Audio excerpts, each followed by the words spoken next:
We're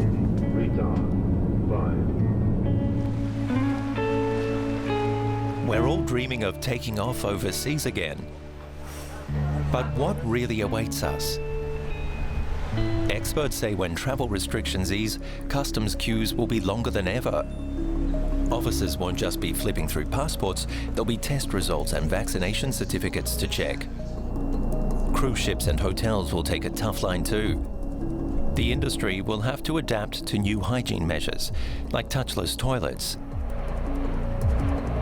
And it could all mean higher ticket prices. Before the pandemic, Venice was overrun with tourists. Residents wanted restrictions. Careful what you wish for. Now the streets and waterways are empty. The city depends on tourism. DW's Max Sander reports on how Venice is looking to strike a balance as it reopens for business.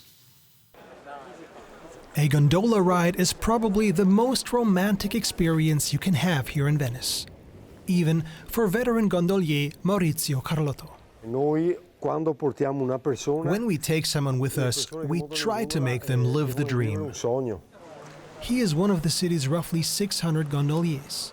Usually Carlotto would do 3 tours a day, but the pandemic has practically run him out of business. From October to now, I've only done 1 ride. The city just came out of a lockdown, but St. Mark's Square is still eerily quiet.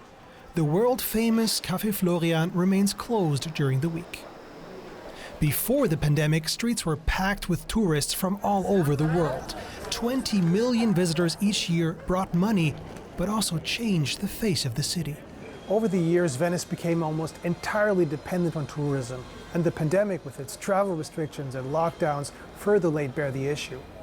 These cafes here, once popular tourist destinations, are now closed due to a lack of customers. But now there seems to be some light at the end of the tunnel, though nobody really knows how exactly and when tourism will restart. Some have hopes that a new start will bring changes.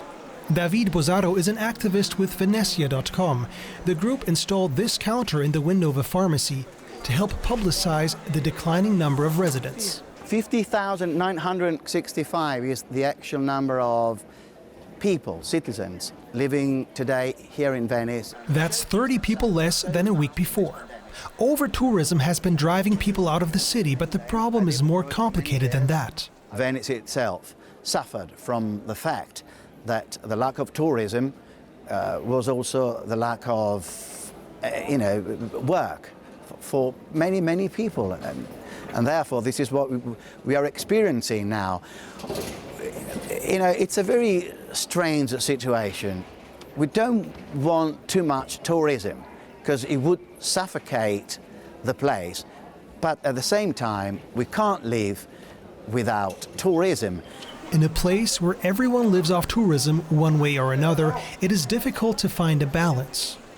The city's tourism counselor says the situation is not unique to Venice, but rather Venice is in need of a unique solution. Venice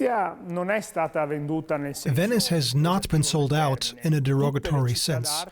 All tourist cities have experienced the last few years in the absence of rules to protect certain segments of the city. However, it would be essential to obtain special laws for cities such as Venice and Florence to be able to balance out the relationship between tourists and Venetians. As a first step, the city has begun to closely monitor visitor numbers. Starting next year, tourists will have to pay a fee to enter the city.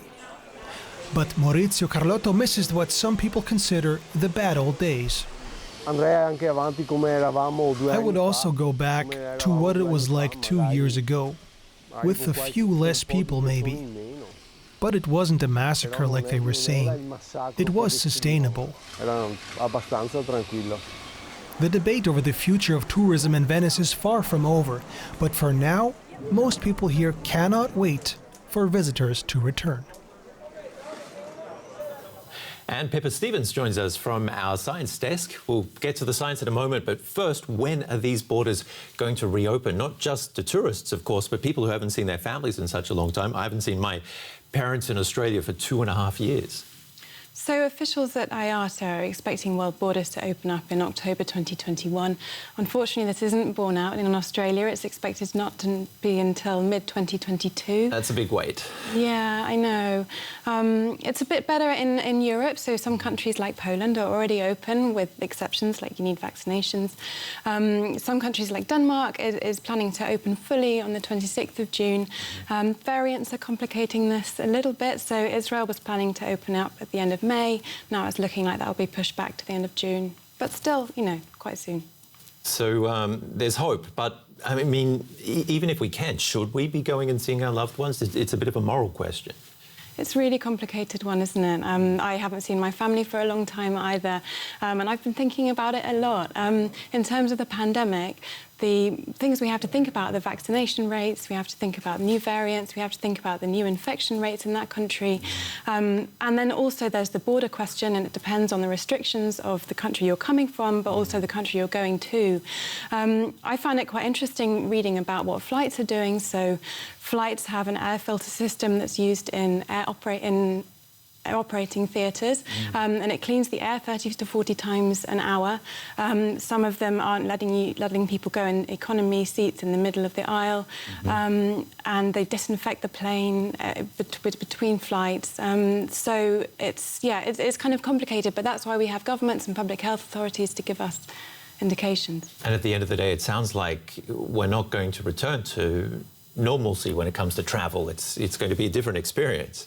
Yeah, I think it's going to be so different. You know, experts are saying that much like 9/11 completely changed the travel industry in terms of security, this is what it's going to be like now for health. You know, your health is going to be as important as a ticket or as passport. So we're going to see an explosion in technology and apps that share our health data, but there's going to be questions that come along with that.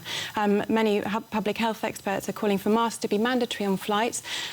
This doesn't have to be a completely bad thing, you know. Lots of us have been on holiday and then got there and you've caught something off the flight and it's, you know, it's your holiday and you're sad, and so, you know, maybe there's hope. What about what the science says? Does that shed a light on any of this, or how it's going to work out?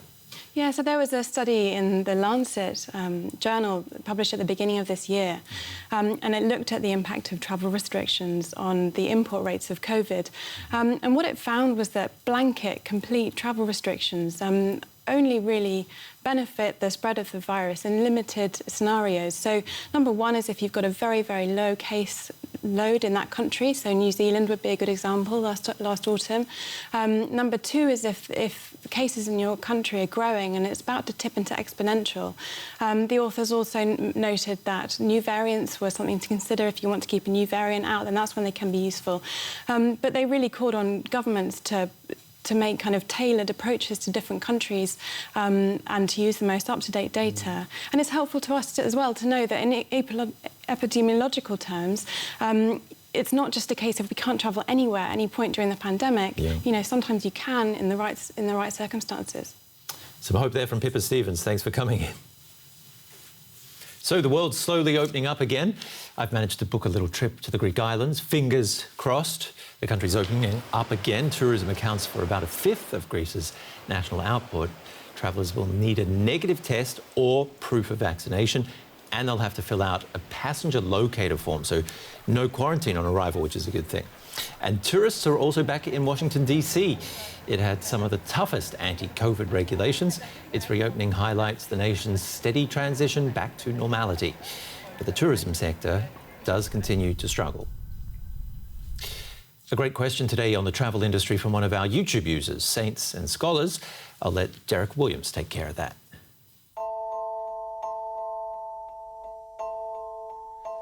Is it ethical to insist that the vaccine is mandatory for travel?